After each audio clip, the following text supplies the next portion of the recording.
a 50% do mês de setembro, 100% do mês de outubro, o mês de novembro, o mês de dezembro. E se nós considerarmos já janeiro, esse passivo já sobe para casa dos 8 milhões. O aceno que houve da secretária Arita Bergman na última sexta-feira na reunião da Federação, da Assembleia da Federação dos Filantrópicos, ela sinalizou da seguinte forma: o incentivo estadual de setembro e outubro, que está empenhado, o governo do estado deve divulgar ao governador essa semana como é que vai pagar. Se vai parcelar, se vai pagar tudo numa vez e tal. Novembro e dezembro não houve empenho, então o Estado ainda precisa fazer o empenho deste recurso no orçamento para poder viabilizar. E os meses de janeiro e fevereiro, o hospital terá que fazer novamente o FUNAFIR, que é um fundo específico aí do Estado que promove a seguinte situação: o hospital contrai um empréstimo junto ao Banrisul de 2 competências, né, de 2 meses seriam, e o Estado faz o pagamento deste empréstimo no Banrisul, né, digamos que seria um adiantamento desse recurso. E nós já estamos providenciando a documentação, enfim, todos os trâmites legais para poder acessar esse recurso, porque a situação do hospital é crítica.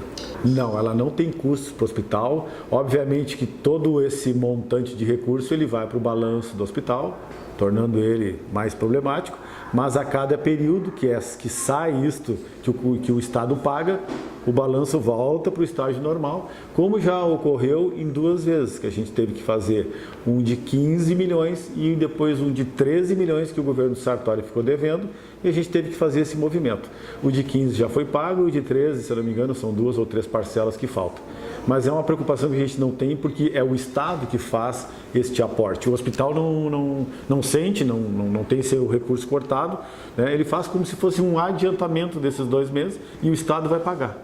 Mas que nós precisamos desse recurso, né? Nós precisamos desse dinheiro, tendo em vista que nós só sobrevivemos com recursos públicos, né? E está muito problemático viver só com a parte do governo federal, porque o governo federal continua mandando recurso, passa pelo Estado, há um problema nisso, porque o Estado acaba retendo alguns dias, tal, faz algumas operações e depois passa para o hospital, geralmente 70% desse valor, aí espera mais uns dias e passa os restantes 30%. Os principais credores são aqueles tradicionais, né? A Medilar, a Ciamed, o Dimace, a 3A Soluções, que são aqueles fornecedores que a gente tem já há muito tempo, já é parceiro, que são os fornecedores de antibióticos, de pirona, dessa medicação usada extremamente, né, principalmente antibióticos, também os materiais, né, mas o alento que a gente tem é que no sentido de que, como nós já passamos outras situações, alguns dos fornecedores, esses principais, eles entendem a situação do hospital e sabem que na medida que o recurso entra, o hospital paga. Então, nós contamos muito com a credibilidade alcançada nos últimos 7 anos de pagar as contas, de só assumir compromissos que possam ser pagos. Então é desta forma que a gente está tocando. O problema é que quando esse passivo começa a ficar deste tamanho que está, os fornecedores também começam daqui a pouco a restringir a venda de medicamentos e aí a coisa vai complicar cada vez mais porque vai faltar o medicamento ali no posto de enfermagem para ser ministrado ao paciente. Olha, na questão das eletivas, nós deixamos de fazer em torno de 5.300 consultas, nós deixamos de fazer mais de 60 mil exames de laboratório, né? Nós deixamos de fazer mais de 350 cirurgias e mais de 1.200 raio-x, tomografia e ultrassonografia. Na realidade, eu particularmente tenho uma preocupação muito grande, porque essa população ela tem que voltar às unidades básicas de saúde, lá nos seus municípios e tentar ver como isto é feito. Eu imagino que a maioria desses pacientes estão sem atendimento, sem as consultas, sem os exames, que esta é a tônica aqui da nossa região, né? Não se tem uma linha de cuidado como a gente dava aqui e o paciente fica, na realidade, à mercê do tempo. Eu acho que as secretarias elas não conseguem dar essa retaguarda, porque, veja bem, 5.300 consultas, né, de várias especialidades, de 15 especialidades médicas que a gente estava atendendo por último agora, é um volume muito elevado, né? E isso não se consegue assim da noite para o dia.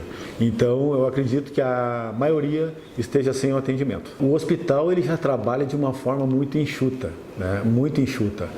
Só para a gente ter uma ideia, tem 460 funcionários hoje, apenas 11% deles são administrativos. Mais de 43% trabalham diretamente na assistência ao paciente. E depois os outros percentuais é a área de apoio, manutenção, higienização, essa hotelaria que a gente precisa ter. Nós temos evitado as demissões, por quê? Porque esperamos que seja, como em outros tempos, uma situação transitória.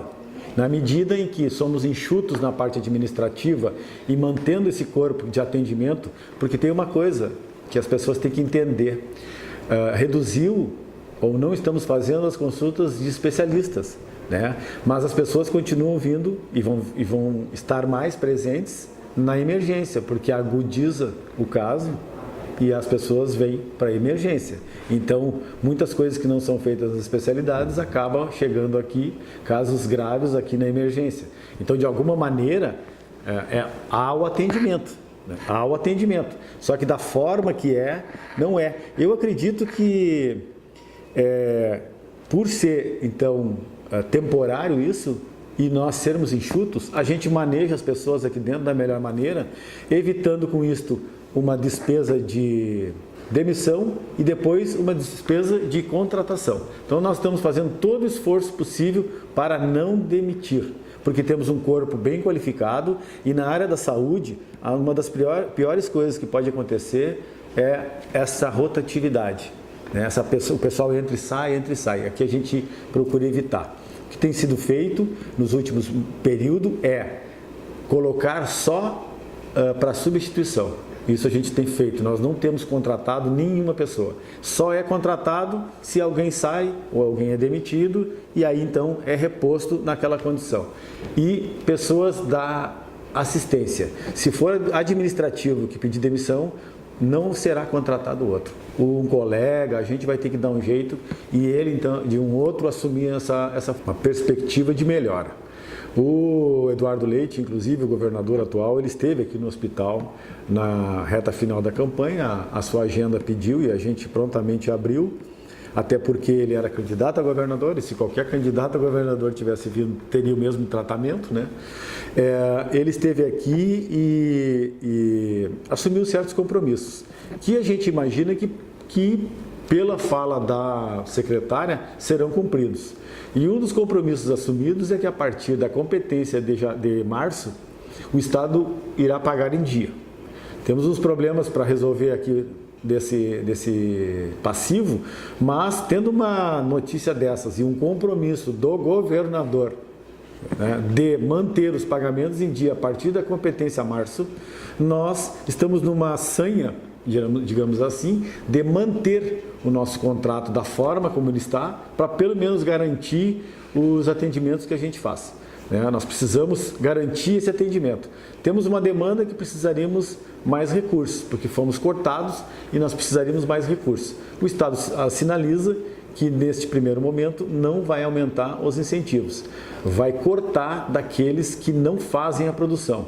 E isso a gente concorda. A gente, inclusive, pensa que hospitais que não produzem não devem ganhar incentivo, né? Agora, o nosso hospital tem produção, dá para ver, qualquer um pode entrar no site do CNES, do Ministério da Saúde, e nos acompanhar. E com isso a gente tem uma boa perspectiva que para o próximo período, talvez não este ano, mas o próximo ano, a gente possa ter uma melhoria aí da relação com o Estado e, consequentemente, uma melhoria, né? Também vamos torcer para o Brasil voltar a crescer, para melhorar a questão da arrecadação dos impostos, o Estado do Rio Grande do Sul também conseguir resolver em parte essa questão da dívida, para que os hospitais, pelo compromisso assumido pelo governador, possa manter os seus atendimentos sem o sobressalto de não pagamento.